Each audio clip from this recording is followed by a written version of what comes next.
வணக்கம் மக்களே, இன்னைக்கு என்ன பார்க்க போகிறோம் அப்படின்னு பார்த்தீங்கன்னா வத்தல் ரெசிபி தாங்க. இது என்ன வத்தல் அப்படின்னு பார்க்குறீங்களா? என்னடா இது பச்சை கலரில் இருக்குது, என்ன வத்தல், இது எப்படி செய்கிறது, என்ன போட்டிருக்கேன் அப்படின்றது தானே. சூப்பராக இருந்ததுங்க இந்த வத்தல். வித்தியாசமான ஒரு வத்தல் ரெசிபி தான். இதுதான் நானும் ஃபஸ்ட் டைம் ட்ரை பண்ணி பார்த்தேன். ஒருத்தர் சொல்லியிருந்தாங்க இதில் செஞ்சாலும் நல்லாயிருக்கு அப்படின்ட்டு. அதை வச்சு தான் நான் செஞ்சுருந்தேன். வத்தல் சூப்பராகவே புரிஞ்சுதுங்க. அது மட்டும் இல்லாத டேஸ்ட்டும் சூப்பராக இருந்ததுங்க. இந்த பானிபூரி மசாலாலாம் சாப்பிட்டா ஒரு ஃப்ளேவர்ஸ் வரும் இல்லைங்களா, அந்த மாதிரி இருந்தது. அப்படி என்னதான் இதில் ஆட் பண்ணியிருக்கேன் அப்படின்ட்டு யோசிக்கிறீங்களா? வாங்க அதெல்லாம் என்னன்னு பார்த்துடலாம். வித்தியாசமான ஒரு வத்தல் ரெசிபி தாங்க. இந்த வடகத்தை நீங்கள் செஞ்சு வச்சுக்கிட்டிங்கன்னா ஒரு வருஷம் வரைக்கும் கவலையே இல்லைங்க. கிட்ஸுக்கும் இது வந்து ரொம்பவே பிடிக்கும். ஏன்னா ஃப்ளேவர் வந்து அந்த மாதிரி இருக்குது.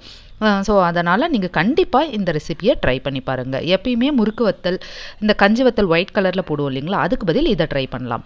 இப்போ பார்த்தீங்கன்னா நான் 3 கிளாஸ் அளவுக்கு தண்ணி எடுத்திருக்கேங்க. இந்த கப்பில் தான் நான் 3 எடுத்திருக்கேன். இப்போ இந்த வத்தலுக்கு தேவையான சால்ட் ஆட் பண்ணிக்கலாம். நான் கல் உப்பு தாங்க ஆட் பண்ணிக்கிறேன். ஒரு 1.5 ஸ்பூன் அளவுக்கு ஆட் பண்ணிக்கிறேன். உங்களுக்கு எவ்வளோ தேவையோ ஆட் பண்ணிக்கோங்க.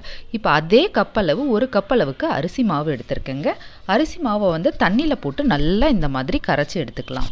கட்டி இல்லாத அளவுக்கு நல்லா இதை வந்து நல்லா மிக்ஸ் பண்ணி கரைச்சிக்குங்க. 1 கப் அளவு எடுத்துருக்கீங்க இல்லைங்களா, அதே கப்பில் 3 மடங்கு அளவுக்கு தண்ணி போட்டு கரைச்சிக்கலாம். அப்படி இல்லைன்னா கொதிக்கிற தண்ணியில் 1 கப் அளவுக்கு எக்ஸ்ட்ரா கொதிக்க வைங்க. இப்போ ஏற்கனவே தண்ணி காய வச்சுருக்கோம் இல்லைங்களா, அதில் 1 கப் அளவுக்கு எக்ஸ்ட்ரா காய வச்சு தனியாக எடுத்து வச்சுக்கலாம். தேவைப்பட்டால் கடைசியாக ஆட் பண்ணிக்கலாம். இப்போ இது எல்லாமே பார்த்திங்கன்னா நல்லா கரைச்சியாச்சு. கொஞ்சம் கூட எங்கேயுமே பபிள்ஸ் இல்லாத, அதாவது கட்டி எங்கேயும் இல்லாத கரைச்சி எடுத்துட்டோம். ஸோ இப்போ நான் வந்து கொஞ்சமான தண்ணியை நான் எடுத்து வச்சுக்கிறேங்க. ஏன்னா தண்ணி அதிகமாக இருக்குது அப்படின்னு ஃபீல் பண்ணீங்க, அப்படி இல்லைனா கூட கடைசியாக நம்ம ஹாட் வாட்டரை வச்சு நம்ம ஆட் பண்ணிக்கலாம் கெட்டியாக இருக்குன்ற பதத்தில். இப்போ நல்லா சலசலன்னு கொதிக்க ஆரம்பிச்சிடுச்சு. இப்போ நம்ம கரைச்சி வச்சுருக்கோம் இல்லைங்களா அரிசி மாவு, வெறும் அரிசி மாவு மட்டும்தாங்க. அதை இதில் போட்டு மிக்ஸ் பண்ணிக்கலாம். சீக்கிரமாகவே வந்து இது வந்து கட்டி கட்ட ஆரம்பிச்சிடும். அதனால் கொஞ்சம் சிம்மில் ஆக்கிங்க. அதுக்கப்புறமேட்டா அடி கனமான பாத்திரத்தில் நீங்கள் செய்யும் போது பார்த்திங்கன்னா அடி பிடிக்காது. நல்லா கலந்து விட்டுக்கிட்டே இருங்க. எப்பயுமே இந்த மாதிரி வத்தல் செய்யும் போது பார்த்திங்கன்னா நல்லா பாத்திரம் வந்து திக்கான பாத்திரத்தில் செஞ்சிங்கன்னா உங்களுக்கு அடி பிடிக்காது.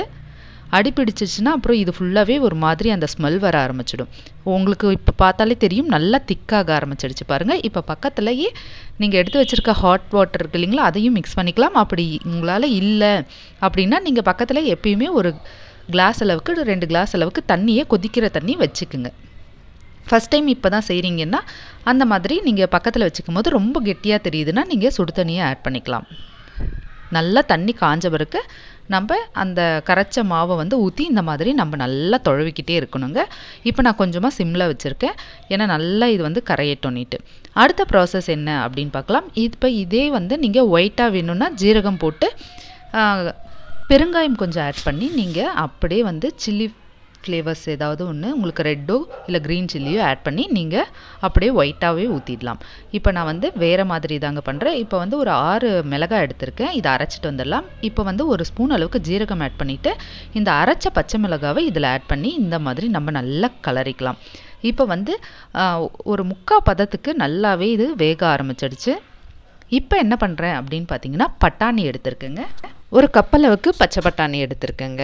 நீங்கள் இந்த பட்டாணி கஞ்சி ஊற்றணுன்னா ஃபஸ்ட்டே இந்த புதினா பட்டாணிலாம் வாங்கி வச்சுக்கோங்க. புதினாவும் ஃப்ரெஷ்ஷாக வாங்கி இதில் ஆட் பண்ணிக்கணும். ஸோ புதினாவையும் ஆட் பண்ணிக்கலாம். இது ரெண்டுமே எடுத்து வச்சுக்கோங்க. 1 கப் அளவுக்கு பட்டாணியும் அப்புறம் பார்த்திங்கன்னா ஒரு பிடி அளவுக்கு புதினா எடுத்திருக்கேன். இது ரெண்டுமே நல்லா அலசி ஆட் பண்ணிக்கலாம். இந்த மாதிரி நல்லா அலசிட்டேன். எனக்கு வந்து பட்டாணி கொஞ்சம் ஒரு 3-4 நாள் ஆகவே முளை விட ஆரம்பிச்சிடுச்சு. பரவாயில்ல, ரொம்ப ஸ்ட்ரென்த்து தான், அதனால் நான் அதையே அப்படியே ஆட் பண்ணியிருக்கேன். ஸோ பச்சை பட்டாணி தாங்க. இப்போ இந்த மாதிரி பேஸ்ட்டாக அரைச்சி எடுத்துக்கலாம். இப்போ இந்த மாவு நம்ம அரைச்சி வச்சுருக்கோம் இல்லைங்களா, அதுலேயே வந்து நம்ம இந்த ஃப்ளேவர்ஸை ஆட் பண்ணிக்கலாம். எவ்வளோ க்ரீனாக ஆகிடுச்சு பாருங்கள். நீங்கள் பொரிக்கும் போது கூட பார்த்திங்கன்னா அதனோட ஃப்ளேவர் வந்து சூப்பராக இருந்ததுங்க. நல்ல மணமாக இருந்தது புதினாலாம் ஆட் பண்ணதுனால. இப்போ நல்லா அது வந்து காஞ்சாச்சு. நல்லா கட்டி இல்லாத நல்லா தொழவி விட்டுட்டுருங்க. அடி பிடிக்காத பார்த்துக்குங்க. இது வந்து பார்த்திங்கன்னா பச்சை வாசம் போகிற அளவுக்கு கொஞ்சம் நேரம் நல்லா வேகட்டும். ஸோ இந்த பட்டாணியெல்லாம் போட்டிருக்கோம் இல்லைங்களா, அதுவும் கொஞ்சம் வேகணும். அதனால் நல்லா இந்த மாதிரி தொழவி விட்டுட்டே இருங்க. அதுக்கப்புறம் பார்த்திங்கன்னா இது கூட வந்து நீங்கள் பெருங்காயமும் எள்ளும் கூட நீங்கள் ஆட் பண்ணிக்கலாம். வெள்ளை எள்ளு ஆட் பண்ணி கூட நீங்கள் வத்தல் செஞ்சிங்கன்னா அதுவும் சூப்பராகவே இருக்குங்க. நம்ம வந்து கலர்ஸ் எதுவும் ஆட் பண்ணாத இந்த மாதிரி நேச்சுரல் கலர்ஸில் செய்யும் போது பார்த்திங்கன்னா கிட்ஸும் ரொம்ப விரும்பி சாப்பிடுவாங்க. அது மட்டும் இல்லாத ஃப்ளேவர்ஸ் வந்து உங்களுக்கு டிஃப்ரெண்ட்டாக கிடைக்கும். எப்பயுமே இந்த முறுக்கு வத்தல் அப்புறம் பார்த்திங்கன்னா வெள்ளையாக ஒயிட்டாக கஞ்சி வத்தல் ஊற்றுறத விட இந்த மாதிரி ட்ரை பண்ணி பாருங்கள். இப்போ எல்லாமே இது நல்லா காஞ்சி எடுத்துகிட்டு வந்தாச்சு. இதை வந்து நீங்கள் வீட்டிலே கூட பண்ணலாம். எனக்கு மாடி ஃப்ரீயாக இருந்ததுனால நான் மாடியில் வந்து இதை போட்டுடலாம் அப்படின்ட்டு ஷாலை நல்லா வாஷ் பண்ணி எடுத்துக்கிட்டு போட ஆரம்பிச்சிட்டேன். ஸோ நல்ல வெயில். காலையில் ஒரு 10:30 11:30க்கு ஆரம்பித்தேன். ஸோ என்னால் அதுக்கு முன்னாடி எல்லாம் பண்ண முடியலைங்க. அதனால் கொஞ்சம் நேரம் கழித்து தான் என்னால் பண்ண முடிஞ்சது. இந்த மாதிரி கஞ்செல்லாம் காசிட்ட பிறகு பார்த்திங்கன்னா பசங்கக்கிட்ட கொடுத்தா கூட ஒரு ஸ்பூனை போட்டு கொடுத்திங்கன்னா அவங்களே வந்து குட்டி குட்டியாக நல்லா ஊற்றிடுவாங்கங்க. நம்மளுக்கு எந்த ஷேப் வேணுமோ அந்த மாதிரி நம்ம ஊற்றிக்கலாம். ஒரே மாதிரி வேணும் அப்படின்ட்டு சர்க்கிளாக உங்களுக்கு வந்து பர்ஃபெக்டாக ஒரே மாதிரி வேணும்னா ஒரு பேங்கிளில் வச்சு கூட நீங்கள் அதில் கூட நீங்கள் ஊற்றிக்கிட்டிங்கன்னா கரெக்டாக ஒரே மாதிரியே எல்லா வத்தலும் வர ஆரம்பிச்சிடும். இதை வந்து நீங்கள் 1 வருஷம் வரைக்கும் கெடாதுங்க. நல்லாவே ஸ்டோர் பண்ணி வச்சுக்கலாம். நல்லா சூப்பராக இருக்கும். நம்ம நல்லாவே இதை வந்து காய வச்சு எடுத்து வச்சிடணும். ஸோ இது எல்லாமே பண்ணியாச்சு. இதிலே நீங்கள் வித்தியாசமாக செய்யலாம். கொத்தமல்லி போட்டு கூட சேர்த்து அரைச்சிக்கலாம். கொஞ்சம் இஞ்சி போட்டு அரைச்சிங்கன்னா இன்னும் ஃப்ளேவர் வந்து பக்காவாக அந்த புதினா அந்த பானிபூரி மசாலா டேஸ்ட்டே வர ஆரம்பிச்சிடும். குழந்தைங்களுக்கும் இந்த மாதிரி ஃப்ளேவர்ஸ் கொடுக்கும்போது பார்த்திங்கன்னா ரொம்ப விரும்பி சாப்பிட்றாங்க. இப்போ ஈவினிங் ஓரளவுக்கு நல்லாவே காஞ்சிருந்தது. ஸோ நான் எடுத்துகிட்டு போயிடலாம் அப்படின்ட்டு எடுத்துகிட்டு வந்துட்டேன். வீட்டில் வந்து நெக்ஸ்ட் டே இந்த மாதிரி எடுத்து தட்டில் ஒரு நாள் போட்டு காய வச்சுருந்தேன். இப்போ அதுக்கு அடுத்த நாள் நான் பொரித்து காமிக்கிறேன் பாருங்கள். எண்ணெய் காஞ்சிடுச்சு. ஸோ கொஞ்சமான எண்ணெயில் தாங்க நான் பொரிக்கிறேன். நீங்கள் ஃபுல்லாக வறுக்கிறீங்கன்னா நிறைய எண்ணெய் போட்டு நல்லா பொரிய விட்டு எடுங்க. எண்ணெய் காஞ்சிட்ட உடனே போட்டுட்டேன். ரொம்ப எண்ணெய் காஞ்சிடுச்சு. ஸோ நீங்கள் பார்த்து பக்குவமாக அதை வந்து பொரிச்சுக்குங்க. இப்போ அடுத்ததும் பொரித்து காமிக்கிறேன்.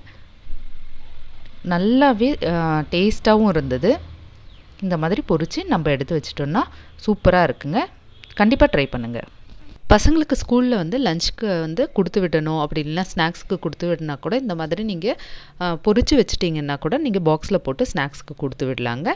அது மட்டும் இல்லாத இது ரசம் சாதத்தோடலாம் சூப்பராக இருக்கும். கண்டிப்பாக ட்ரை பண்ணி பாருங்கள். இந்த மாதிரி காய வச்சு நீங்கள் ஒரு கண்டெய்னரில் ஸ்டோர் பண்ணி வச்சுக்கிட்டிங்கன்னா 1 இயர் வரைக்கும் உங்களுக்கு ப்ராப்ளமே இல்லைங்க. நான் கொஞ்சமாக ட்ரை பண்ணியிருக்கேன். இந்த மாதிரி நிறைய வத்தல் ரெசிபீஸை நான் ஆல்ரெடி போஸ்ட் பண்ணியிருக்கேன். இது பார்த்திங்கன்னா ஜவ்வரிசி வத்தல் தாங்க, சூப்பராக வந்தது. அடுத்ததாக பார்த்திங்கன்னா ரெட் அவலை வச்சு பண்ணியிருக்கேன். அதையும் போய் பாருங்கள். உங்களுக்கு தேவைப்பட்டால் செஞ்சுக்குங்க. இது வந்து வெள்ளை அவல் இருக்குது இல்லைங்களா, அதை வச்சு இதெல்லாம் கஞ்சி காச வேண்டிய அவசியமே இல்லை, டக்குன்னு செஞ்சிடலாம். அப்புறம் சாதம் மீதமானதை வச்சும் நம்ம கஞ்சி காசலாம் அப்படின்றதையும் போட்டிருக்கேன். இது வந்து பொட்டேட்டோங்க, குழந்தைங்களுக்கு ரொம்ப பிடிச்சமானது, ஈஸியானது கூட. இதுவும் வந்து நீங்கள் கஞ்சி காசணும்னு அவசியம் இல்லை. அடுத்தது பார்த்திங்கன்னா ராகி ரொம்ப ஸ்ட்ரென்த்தானது, இதை வச்சும் கஞ்சி பண்ணியிருக்கேன். அடுத்தது பார்த்திங்கன்னா வத்தலில் தக்காளி வத்தல் செஞ்சுருக்கேன். அதையும் போய் பாருங்கள்.